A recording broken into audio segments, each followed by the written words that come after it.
வணக்கம். இன்று புதிதாக அமைச்சர்களாக பதவியேற்ற வன்னி அரசு மற்றும் ஷாஜகானுக்கு இலாக்காக்கள் ஒதுக்கீடு ஆளுநர் மாளிகை தற்பொழுது அறிவித்திருக்கிறது. இந்திய யூனியன் முஸ்லீம் லீக் சார்பில் அமைச்சராக பதவியேற்ற ஷாஜகானுக்கு சிறுபான்மையினர் நலத்துறை ஒதுக்கீடு செய்யப்பட்டுள்ளது. விடுதலை சிறுத்தைகள் கட்சி சார்பில் அமைச்சராக பதவியேற்ற வன்னி அரசிற்கு தற்பொழுது சமூக நீதித்துறை ஒதுக்கீடு செய்யப்பட்டு இருக்கிறது. கடந்த காலங்களில் ஆதி திராவிடர் மற்றும் பழங்குடியினர் நலத்துறை என்று அழைத்து வந்த நிலையில் தற்பொழுது அந்த துறையானது பெயர் மாற்றம் செய்து சமூக நீதித்துறை என்று பெயர் மாற்றம் செய்யப்பட்டிருக்கிறது.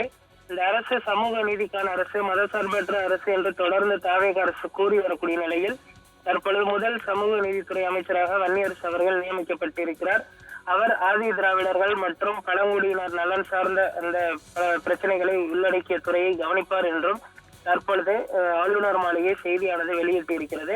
இவர்கள் இன்று உடனடியாக அமைச்சர்களாக அவர்களுடைய தலைமைச் செயலகத்தில் பொறுப்புகளை ஏற்க இருக்கிறார்கள். இந்த நிலையில் தற்பொழுது விடுதலை சிறுத்தைகள் கட்சியின் தலைவர் தொல் திருமாவளவன் அவர்கள் முதல்வர் விஜய் அவர்களை சந்திக்க தற்பொழுது தலைமைச் செயலகம் வந்திருக்கிறார். அங்கு அவர் தற்பொழுது விஜய் அவர்களை சந்தித்து நன்றி தெரிவிப்பதற்கும் வந்திருக்கிறார். அதே போன்று வன்னியரசு அவர்கள் அமைச்சராக பொறுப்பு இருக்கக்கூடிய அறைக்கு சென்று அவருக்கு வாழ்த்துக்களையும் தெரிவிக்க இருக்கிறார்.